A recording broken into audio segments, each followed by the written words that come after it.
Hello and welcome to our daily sketching routine. It's Tuesday, February 25th, 2025, and today's topic I'm going to call Sketching Dark Fantasy because that's the best title I can come up with for now. But before we begin, welcome back if you're returning, and welcome if you're new to the channel. I sketch and post every day, and I use timers, usually a 10-minute timer to stay focused and to build a daily sketching habit. So I started a 10-minute timer. Yeah, I'll link to the video from yesterday, which is, I called it sketching like a medieval fantasy town thing, which is right here, because I wanted to add this part. But this page I've been working on for a few days. Yeah, yesterday's video was about this, and I'll work on this some today in this video, but really I wanted to just kind of focus on like this area, which includes these buildings. But part of it is because the style will be a little different, or like the way I render it, because I do like that it's not as detailed and kind of like further back, like blended into the background a little bit more because of this part, which I'll talk about. So yeah, with that said, these are the tools: a felt tip pen, also a fine point, and also these two, like a black and white paint marker. In yesterday's video, I had started to sketch. I wanted to have like her hand, then like maybe have a sword, but it wouldn't really fit, and it, like the pose wasn't really correct, and obviously it's like in the corner here, so it's kind of hard to figure out like the pose and like the hand and everything. So I did have to go in with like paint over it just to get it to look correct. So yeah, like with the hand here, like I just sketched it in, but then to refine it, I'll just look up like hand reference, for example, and I'm going to take more time to do this. I just wanted to, I was actually working on it before I started recording, but I did want to show some of the process so that you can kind of see like kind of the steps, since that's what these videos are intended for. So just kind of go in and start to, and again, this is because I had to paint over it. I could have drawn the hand a little bit more carefully, but sometimes I just do that to challenge myself, and also because sometimes like happy accidents happen. But I would take my time on this part to get the hand looking correct. Probably some shadows right here. I have some videos about how to draw the hands. I mean, it's something good to practice. So yeah, I'm calling it like dark fantasy because like the story I'm working on has elements of that. Like it's fantasy, but it's got a lot of sort of supernatural kind of stuff. One thing I did want to work on is this. So there was like a little thumbnail, and then I did this, and then kind of turned it into like a collage. And so for here, I'm just going to look up like medieval helmet, and I'm going to use like a fine point pen. So that does make a difference. So for example, like these fine lines here, like that's with this. And then the heavier sort of brushwork is with that, and then like this, so it looks more detailed. So yeah, with this, I kind of have the lighting set up a little bit, and then kind of incorporating it into the illustration. One way to kind of blend would be this, and kind of think about like the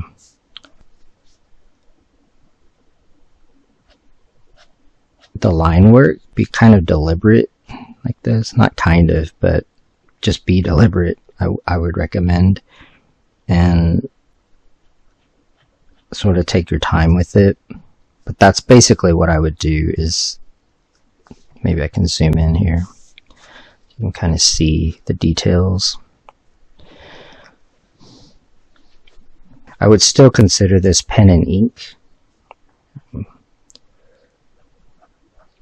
So part of this is just, yeah, like the drawing is there. It's just a matter of like, how do you want to render it at this point? So with this one, I'm kind of keeping it in the background by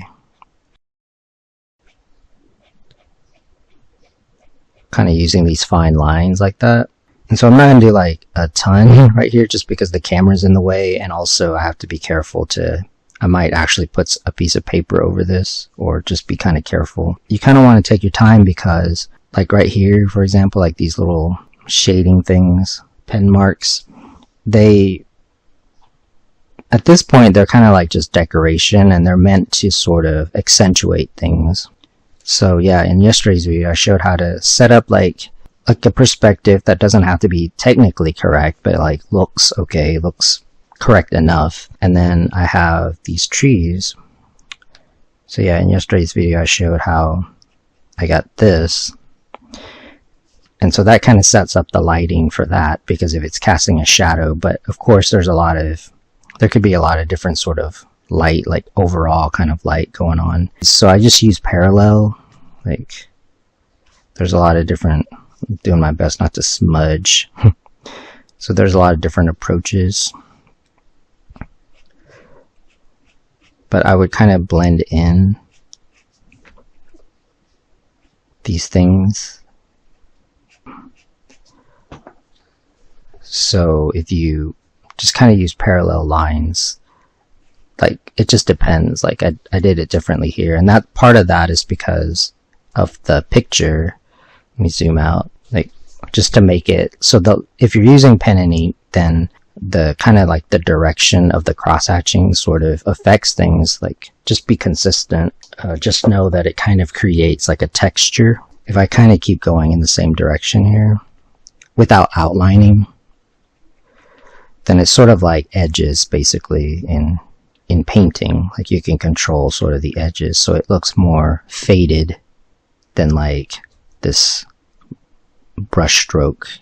So that's basically how I'm going to treat the buildings, just because of this particular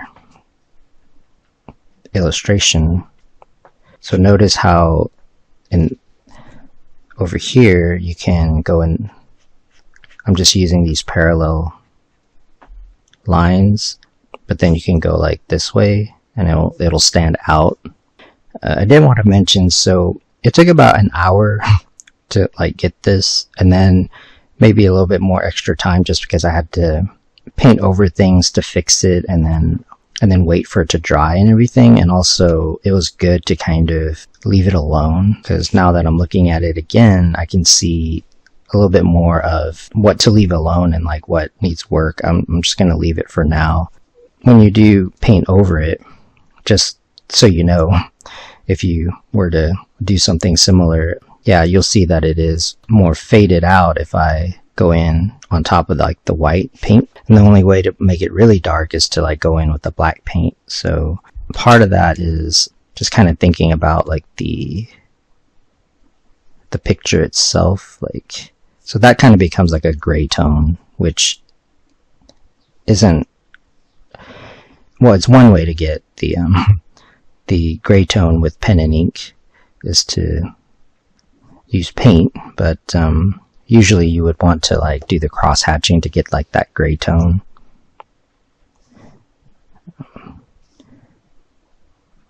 So I guess the point is that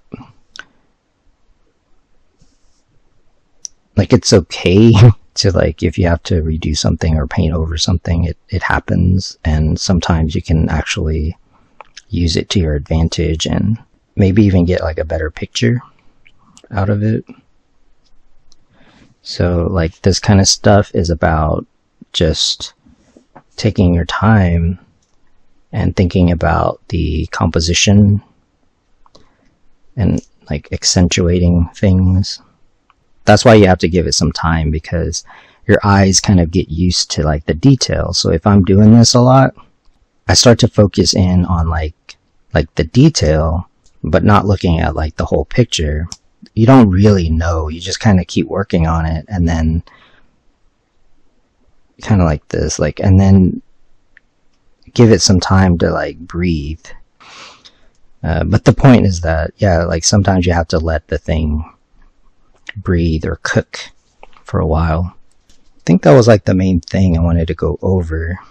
I would just keep like developing it, but the main thing was like the different pens have a look. Sometimes you have to fix things, but then like you end up maybe coming up with something interesting, like the look of it, like the blending of it, how you can have different subject matter. And as far as like the dark fantasy part, I guess part of that is my experiment with that. It's going to be it for now. I want to thank you for joining me for our daily sketching routine. And if you like these videos, please support the channel. I appreciate it. And until next time, keep on sketching.